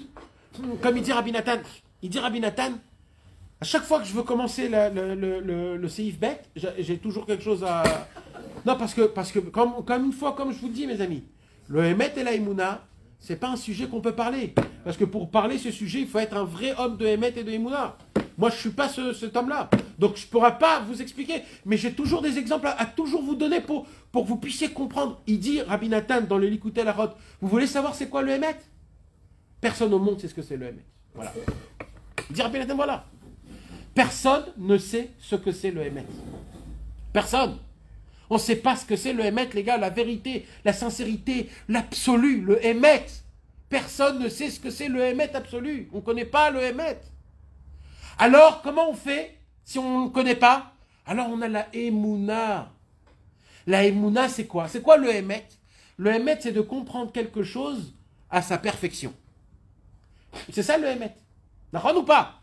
C'est quoi une vérité? C'est quoi une chorma? Toutes les chormot, il doit être une chorma de Hémet. Chaque chose, il doit être Hémet. S'il n'est pas Hémet, alors il est sheker. Mais des fois, il y a des vérités que je ne comprends pas cette vérité. Comme par exemple, est-ce que la moustique, la vérité de la moustique, c'est une vérité, une moustique, n'a-t-il ou pas? Puisque la moustique, elle existe. Donc c'est une vérité. Maintenant, pourquoi Hachem il a créé? Tu peux commencer à apprendre, à découvrir, à chercher, etc. Tu vas découvrir des choses exceptionnelles. C'est ça, la moustique? C'est pas que ça. C'est ce que moi, j'ai vu, c'est ce que moi, j'ai découvert. Mais il se cache de ça des choses énormes. Il y a des gens aujourd'hui qui veulent... Les scientifiques, leur travail, c'est quoi? C'est de remplacer la création. C'est quoi tous les médicaments aujourd'hui? C'est des chimies qui viennent de base d'où? Des plantes. Donc en fait, ils ont essayé de reconstituer ce que Hachem il a fait. Tous les manger vite aujourd'hui, c'est quoi? Les fast-food. C'est une reconstitution chimique de tous les autres manger. Maintenant, quand eux, ils te proposent ça ou ça, ils te disent c'est quoi la meilleure? Vadaï chimique. Vadaï, tu connais toi aujourd'hui un docteur qui va te dire il y a une plante d'or, cueille-la, mets-la, macère-la 2-3 jours, l'huile qui descend, c'est ça. Non, il va te donner un cachet d'Oliprane. Parce que lui, il a créé. Pourquoi? Parce que lui, il n'a pas d'émouna. Pour lui, il n'y a que du Hémet, Kaviarol. Il n'y a que de la Chorma, il n'y a que de la... Donc pour lui, tout est mathématique. Au moment où je connais l'ADN de la chose, je peux la refaire moi-même de l'autre côté. Tu utilises le même mot pour Hémet et Chorma. Hein? Tu utilises le même mot pour Hémet Ouais, et Chorma. ouais, parce que... Mais non, parce que là, c'est un sheker. Tu veux pas dire c'est un Hémet, mais c'est son Hémet à lui. Bon, c'est pas du vrai Hémet. Alors, il dit Rabbi Nathan comme ça. Il dit, tous les sagesses du monde, ils sont obligés de puiser du Hémet réel pour que leur sheker a de la force. Donc, dans toutes les chormot qui existent dans le monde, il y a du Hémet. Oui, mais c'est du sheker. Mais c'est du sheker, mais il y a du Hémet. Et il dit, et c'est ce côté de Hémet qui va nous faire tomber à nous. Pourquoi je vous dis ça, mes amis? Écoutez bien ce que je vais vous dire. Oui. Mais pourquoi je vous dis ça? J'ai eu une conversation un jour avec quelqu'un et on parlait beaucoup au sujet de Rabbeinu et des autres tzadikim ou de Rabbi Israël et des autres chassidés Breslev. Pourquoi que Rabbeinu? Pourquoi Rabbeinu et pas les autres? Pourquoi on ne peut pas tous ensemble, etc. Tout ce genre de conversation qui amène nulle part. Et on parlait de ça. Et tu sais quoi? avec ce genre de... Nous, qu'est-ce qu'on veut? On veut toujours gagner dans cette conversation, le prouver que oui, c'est là-bas la vérité. Il vient Rabbi Nathan et il nous dit, au moment où tu prouves, ça devient un sheker. Non mais, vous imaginez ce que je suis en train de vous dire? Normalement, une preuve, elle t'emmène où? La vérité. Ah, que la vérité! La preuve, elle t'emmène que vers la vérité. Il dit, mais dans la vérité absolue, la preuve, c'est contre la vérité. Pourquoi? Parce qu'au moment où il y a une preuve, il n'y a plus d'émouna. Il faut qu'il y ait un point d'interrogation. Il dit, mon Rabbi Nathan, comme Moshe Rabbeinu. Moshe Rabbeinu, il ne savait pas 2 jours ou 3 jours quand il lui a dit au Mont Sinaï, au Béné Israël. Il lui a dit 2 jours. Et lui, il ne savait pas si on compte ce jour-là, on ne compte pas ce jour-là et on dit 3 jours. Même Moshe Rabbeinu, il était obligé d'employer la Emouna. Il devait avoir la Emouna qu'il va dire 3 jours et c'est ça la volonté d'Hachem. Il faut toujours qu'il y ait un point où tu ne comprends pas, tu ne sais pas, tu es en doute. Et les gens, c'est quoi qu'ils cherchent, les gens? Ils attendent, quand on leur parle de Rabbeinu, on leur parle de Ouman, et ils disent, waouh, c'est très beau, mais il y a quand même des autres choses. Eux, ils attendent qu'ils soient à 100% convaincus. Jamais ça va se passer ça. Jamais. Parce qu'il faut qu'il y ait toujours de la Emouna. Il faut qu'il y ait toujours un point pour qu'il y ait le Emet et la Emouna. Il y a la recherche. Mais ça n'existe pas qu'on arrive... Il dit Rabbeinu, il n'y a que Hachem qui les Emet. Que Hachem. Vous comprenez ce que je suis en train de vous dire? On peut pas l'atteindre. Parce qu'il n'y a que Hachem qui émet. Même les tzadikim sont obligés d'avoir la Emouna. Ils n'ont pas le émet absolu. Ils le voient de loin, mais ils ne l'ont pas. Il n'y a que Hachem qui émet. Hachem et le Echem émettent. Il n'y a rien d'autre. Celui qui dit, moi je suis dans le émet, Rabbeinu, c'est mes amis, c'est du pipeau tout ça. Le émet, c'est une lumière énorme. On ne peut pas atteindre au émet. Comment on fait? On a besoin de la... Du émet absolu. Le émet, ouais, le émet, maman. Une parole de vérité dans une vie, c'est... C'est une lumière qui est tellement grande que c'est terminé. Et pourtant, elle est lourde. Parce que Hein? Dans cette parole, elle décrit pas quelque chose de beau, comme tu disais tout à l'heure. Pas obligé, des fois ça peut être quelque chose aussi de beau. Hein. Oui. Moi je vous ai donné un exemple de moi, Bien sûr, mais bien sûr. des fois tu peux trouver une vérité Bien sûr. qui va t'éblouir tellement elle est belle que tu la connais pas. Ça sera pas le même. Mais- Non, ça soit le émet. Tu peux le dire qu'une fois dans ta vie, tu as dit. Non, Tu peux l'atteindre. Alvaï. Rabbeinu il dit Alvaï. Alvaï. Attends, ça c'est les chidushim. Quoi? On vit avec les chidushim, il y a toujours des chidushim, Mechadesh, Mechadesh. Et qui c'est... Qu'est-ce qu'on va faire? Roserie, tu vois, on doit revenir à la réponse. D'accord? Donc, à quoi? Une réponse avec un point d'interrogation, tu es d'accord avec moi? Si tu as une réponse, tu as une chouba, tu as une réponse, parce qu'il y a eu un point d'interrogation au début. Mais qu'est-ce qui est écrit dans les Télim, dans le Tikkun HaTeilim? Mais où est ton Dieu? C'est quoi la question qu'il nous pose? Mais où est ton Dieu? Et nous, on a la Emouna. Hein? Je dirais, il est là, c'est Hachem Itbara. Donc, il y a une question absolue qu'on n'aura jamais la réponse. Il y a toujours dans la chouba, il y a toujours des questions avec une réponse, une question, une réponse. Alors il dit Rabbi Nathan, ça s'appelle pas une question et une réponse. Ça c'est dans la sagesse normale. C'est une réponse. C'est quoi la réponse? Alors écoute, il dit Rabbi Nathan comme ça. Nous, on voit de loin le Emet, mais on le voit flou. Je peux pas te dire à 100% que je vois ça. Il dit alors qu'est-ce qui va me donner la bonne vision de voir le Emet de loin, au moins de loin? Parce que tu peux pas me dire que je vais être complètement innocent du Emet, ignorant du Emet. Je vais au moins le voir. Ce que je peux te dire, c'est que la question absolue de tout le monde, mais qui est le tzaddik AMS? Je te donne l'exemple type. Pourquoi les Chaverim, on parle tous comme ça? C'est, mais qui est le tzaddik AMS? Et nous, comme encore une fois, on se convainc, on veut se nitzachon à l'intérieur. Alors, on rentre dans les inyanim de ça et de ci et de ça et de ça. Mais si on a la Emouna du tzaddik, on a la Emouna Voilà. du tzaddik. Alors il dit Rabbi Nathan, c'est quoi? C'est la Emouna. La Emouna, elle fait quoi? Elle fait en sorte que ton point d'interrogation ne va pas t'embêter bichlal. Normalement, c'est quoi qui t'embête? C'est le doute, peut-être oui, peut-être non, peut-être oui.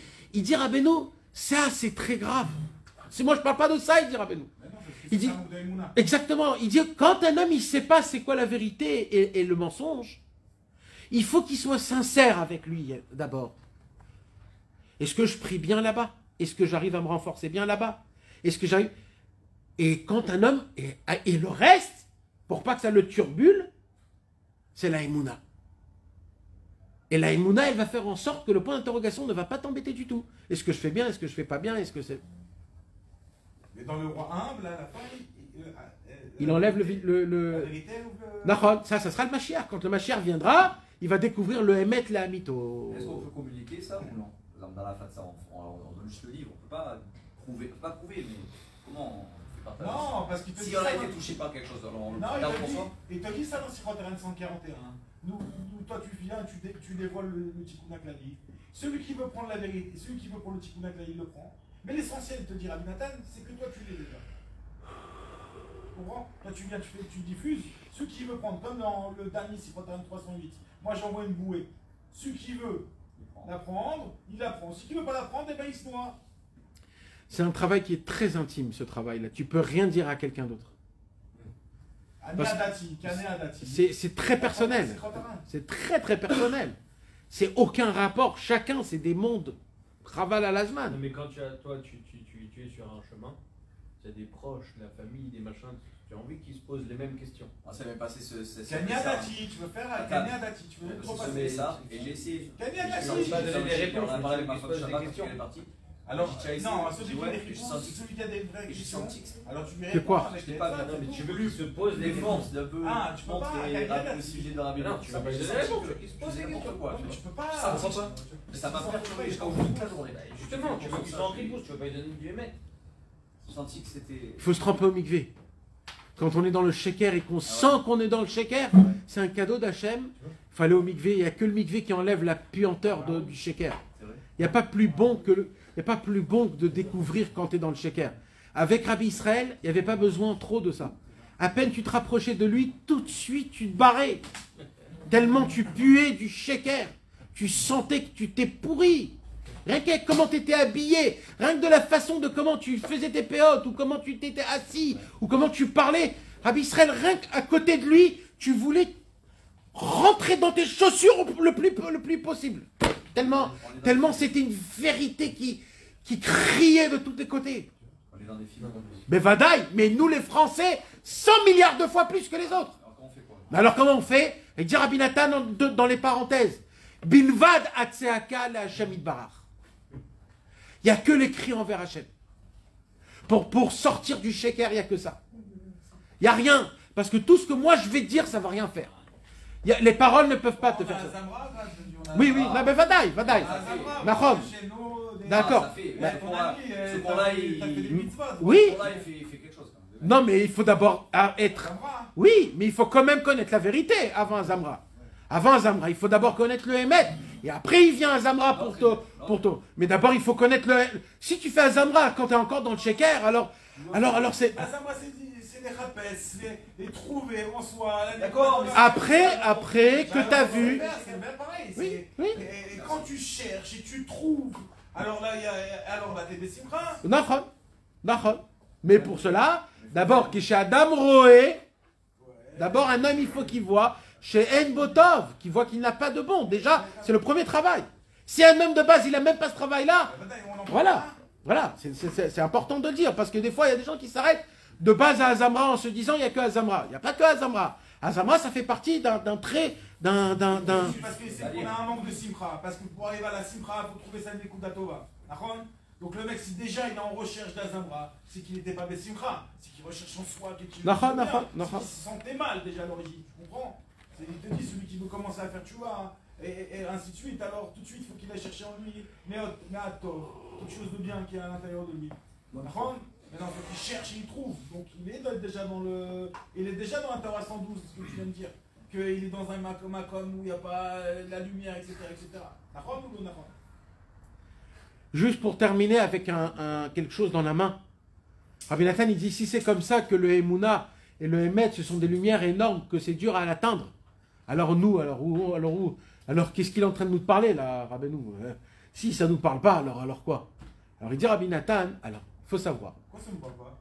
Parce que là, on découvre qu'on est très loin et du Emet, et de la Emouna, et que ce sont des travaux c'est un monde en entier, et que malheureusement on découvre qu'on n'est pas du tout dans cette situation. Alors, il dit Rabbi Nathan, alors, comment, il nous dit ici, pour atteindre, comme ça il dit, Avali efchar lavo le emuna, on ne peut pas arriver à la emuna que par le Emet.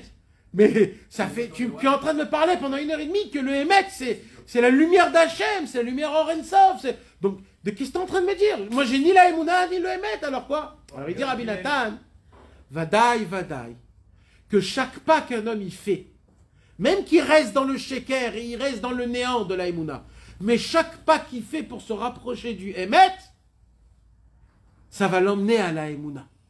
Ça sera par rapport au pas qu'il fait avec le Emet, avec soi-même, comme ça il va se rapprocher de la Emouna. Ça veut dire, c'est pas ou tout ou rien. Le peu qu'un homme il essaye de s'attacher au Emet, d'être franc avec Hachem, d'être chakouf, d'être transparent, de connaître mon vice à moi-même, de connaître le vice, ce que tu connais, ce que tu déclares envers Hachem, comme ça Hachem t'aidera avec la Emouna. C'est pas ou tout ou rien. Donc même un petit peu, ça fait un effet direct de Emouna. Emet, Emouna. Il ne faut pas avoir peur de montrer ses pouvoirs. Non. Et tout le Inyan, c'est de... Mais Vadaï, mes amis, que l'essentiel de la Torah, elle commence plus tard. Là où Rabbeinu, il va nous dire comment on les aurait du Emet. Mais on reste là pour l'instant dans ce Inyan du Emet et de la Emouna, que le Emet sans la Emouna, ça ne fonctionne pas. Et la Emouna sans le Emet aussi, ça ne fonctionne pas. La Emouna, elle doit être tout le temps attachée avec le Emet pour que, comme un homme et une femme qui est pareil. Et si on veut avoir une vraie Emouna, il faut être franc, sincère et vrai dans tous les termes du mot, dans toutes les situations possibles, tout ce que le mot vrai, franc et sincère veut dire, tout ça, ça nous rapproche de la Emouna. Comprenez, mes amis? Voilà. Ouais, mais bon. Eh bien,